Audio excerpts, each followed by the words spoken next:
Hello students, today is 22nd of May, the International Day for Biodiversity. अंतर्राष्ट्रीय जैव विविधता दिवस मनाते वक्त अगर मैं जेनेटिक बायोडाइवर्सिटी की बात करूं या स्पीसीज बायोडाइवर्सिटी की बात करूं या पॉपुलेशन बायोडाइवर्सिटी की बात करूं तो कहीं पर अगर एक बहुत ज़्यादा एक इंपॉर्टेंट कोट है, किसी ने कहा है कि अगर धरा नहीं होगी तो सब धरा रह जाएगा। ठीक है, तो हमारी जो रिस्पॉन्सिबिलिटीज़ हैं एज अ इंडिविजुअल जो है हमारी जैव विविधता की रक्षा करने के लिए, वो सब हम जो है हमें इंडिविजुअल लेवल पर जाकर के हमें उनका पालन करना होगा अगर हमें धरा को बचाना है तो। ओके, चलिए हम लोग मॉलिक्यूलर बायोलॉजी में हमारा जो टॉपिक चल रहा था, हम लोग आरएनए के डिफरेंट टाइप्स के बारे में बात कर रहे थे। हम लोगों ने आरएनए के अंतर्गत एमआरएनए के बारे में बात की थी, जिसको मैं मैसेंजर आरएनए कहता हूं। आज हम बात करेंगे ट्रांसफर आरएनए के बारे में और राइबोसोमल आरएनए के बारे में। ठीक है, तो अगर मैं एमआरएनए की बात करूं तो टोटल आरएनए का लगभग 5% पार्ट जो है एमआरएनए, 15% पार्ट जो है वो टीआरएनए और लगभग 80% पार्ट जो है वो राइबोसोमल आरएनए के द्वारा फॉर्म होता है इन अ सेल।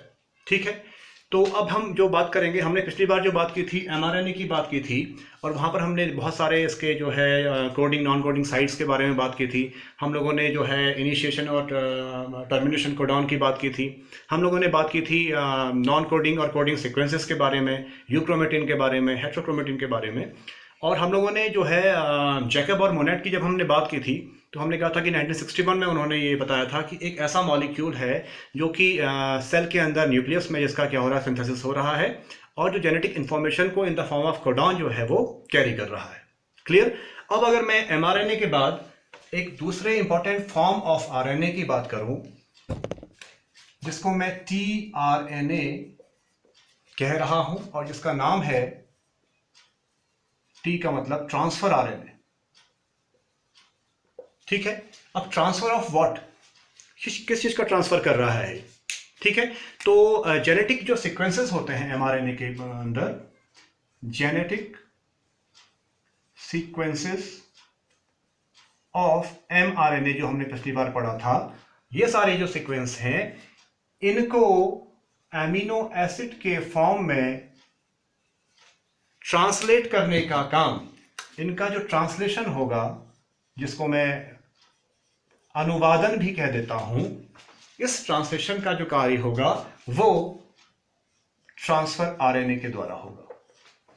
तो ये इसकी भूमिका है। ठीक है, इसके अलावा अगर मैं बात करूं, अगर ये इसका एक फीचर है, अगर मैं दूसरे फीचर की बात करूं तो ये है, ये स्मॉलेस्ट टाइप ऑफ आरएनए है। ठीक है, इसका मतलब ये केवल 75 to 95 न्यूक्लियोटाइड से मिलकर के बना है। क्लियर। दूसरा, इसको एक और नाम दिया जाता है सॉल्युबल आरएनए। इसका मतलब यह है कि ये 1 MnACl यानी कि 1 मोलर सोडियम क्लोराइड में सॉल्युबल है। क्लियर है। इसका एक और नाम जो है बाद में दे देते हैं, एडेप्टर आरएनए। ठीक है, तो एडेप्टर का मतलब क्या है कि ये अडेप्ट करता है जेनेटिक इंफॉर्मेशन को और कैरी करता है उसको एमिनो एसिड की साइट में, साइट ऑफ अमाइनो एसिड, जो कि क्या है आपको पता है, राइबोसोम्स। ठीक है, तो इसीलिए इसका एक और नाम है एडेप्टर। ठीक है, ये सिंगल स्ट्रैंडेड होता है। ठीक है, जैसे कि आपको पता है कि सारे के सारे जितने भी आरएनए हैं वो क्या है, सिंगल स्ट्रैंडेड आरएनए है। ठीक है, तो इट इज अ एसएसआरएनए। क्लियर।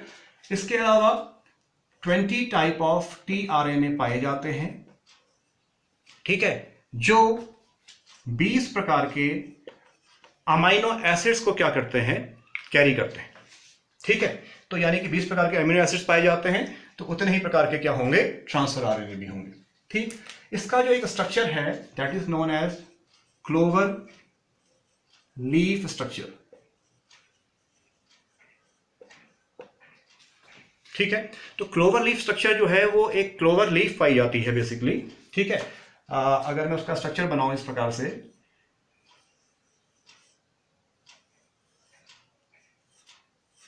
ठीक है, ये जो क्लोवर लीफ है, इसको अगर मैं बॉटेनिकली जाऊं थोड़ा सा, तो एक प्लांट है ट्राइफोलियम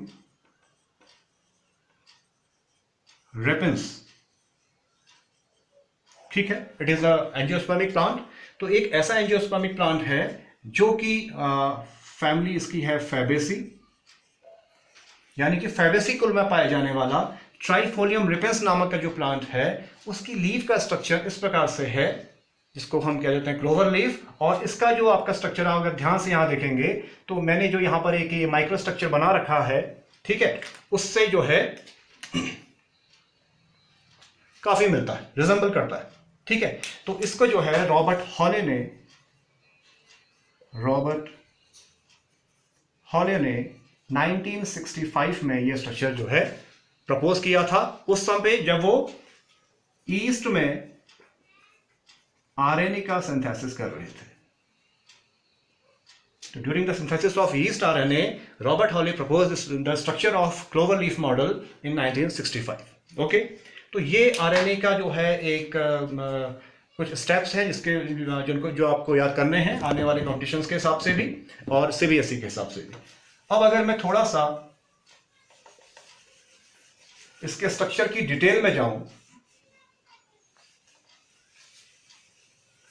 तो वो स्ट्रक्चर कुछ इस प्रकार से होगा।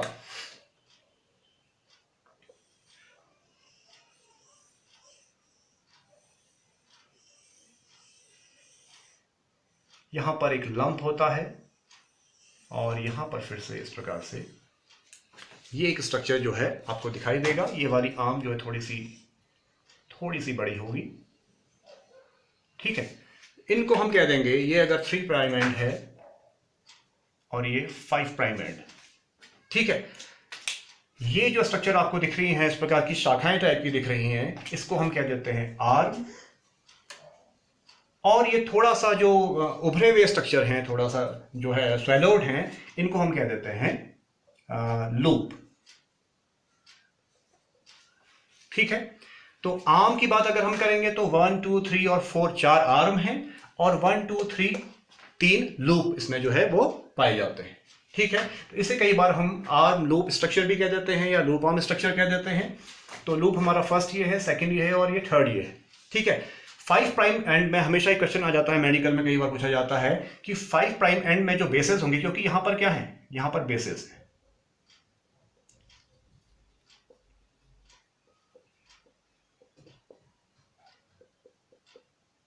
ठीक है। यहां पर जो है इंट्रामोलिकुलर बेस पेयरिंग भी हो रही है। जहां पर ये इंट्रामोलिकुलर बेस पेयरिंग हो रही है टीआरएनए के स्ट्रक्चर में, उसे हम आर्म कह देंगे। और जहां पर नहीं हो रही है, और वो क्यों नहीं हो रही है उसको भी आगे देखते हैं, उसको हम लूप कह देंगे, ठीक है। यहां पर इसलिए नहीं हो रही है पेयरिंग कि यहां पर कुछ एक जो इसका कैरेक्टर है टीआरएनए का, कि यहां पर कुछ इस प्रकार के बेस पेयर्स बनते हैं, बेस पेयर जो क्या होते हैं, जो अनयूजुअल होते हैं, ठीक है। इन्हें हम कह देते हैं अनयूजुअल बेस पेयर्स, ठीक है।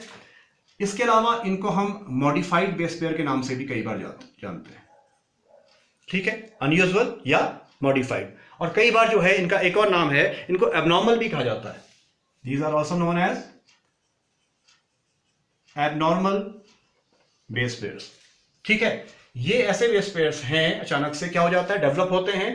और ये बेसिकली यहां पर जो लूप स्ट्रक्चर बन रहे हैं, इन तीनों जगहों पर क्या होंगे, यही जो अनयूजुअल, मॉडिफाइड या एबनॉर्मल बेस पेयर इसमें ये पाए जाएंगे। यहां पे पाया जाता है स्यूडोयूरेसिल,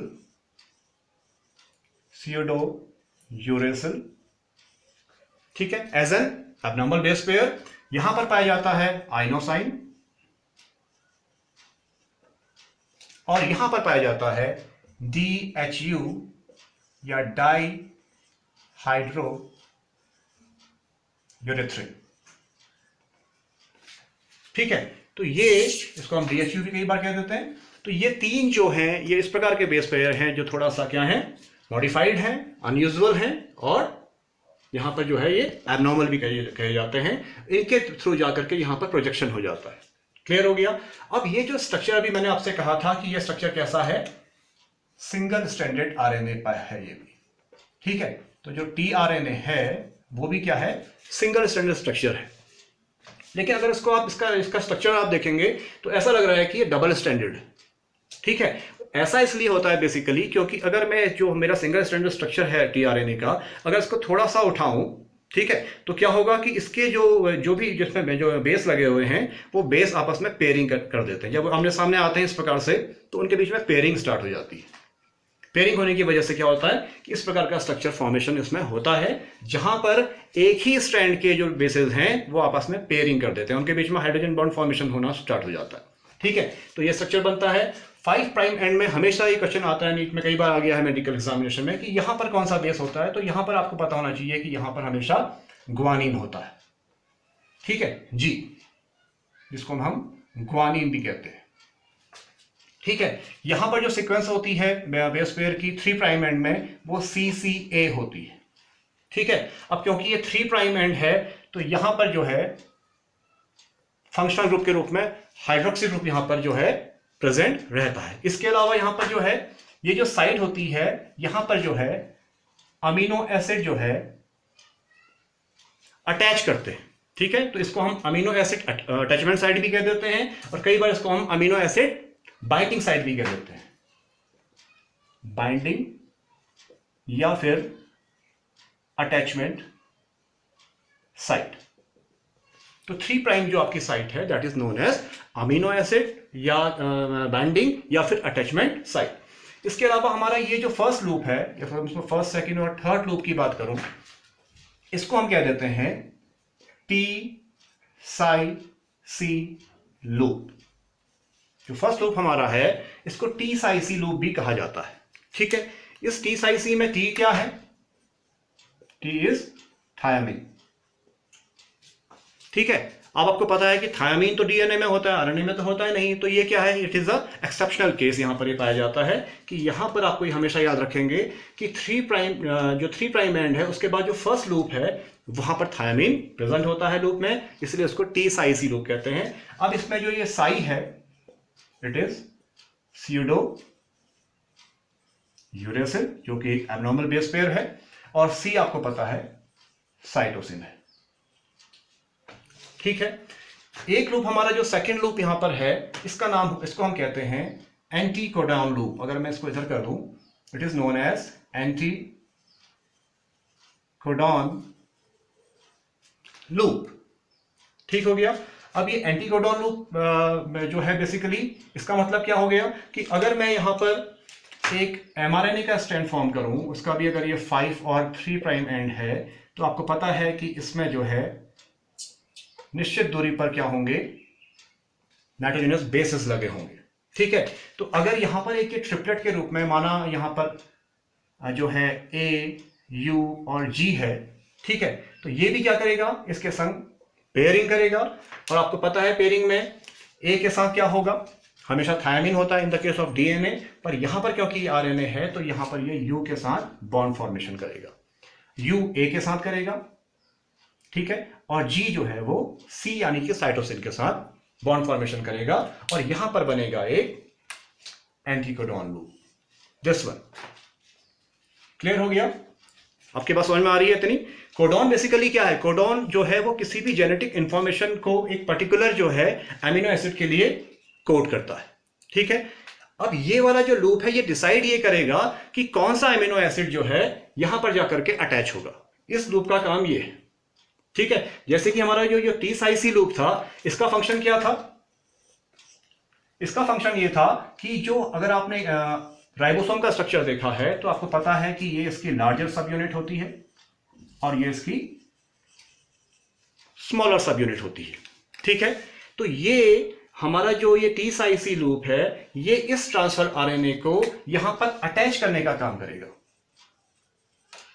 अटैचमेंट ऑफ tRNA जो है इसको यहां पर अटैच करने का काम इसके अंदर, ठीक है। तो ये काम इस लूप का है, और इस लूप का जो आपका जो सेकेंड लूप है या जो आपका जो थर्ड हमने कहा था आर्म है, इसका फंक्शन मैंने अभी आपसे कहा कि ये डिसाइड करेगा कि कौन सा अमीनो एसिड जो है वो थर्ड प्राइम एंड पे जाकर के अटैच करेगा, ठीक है।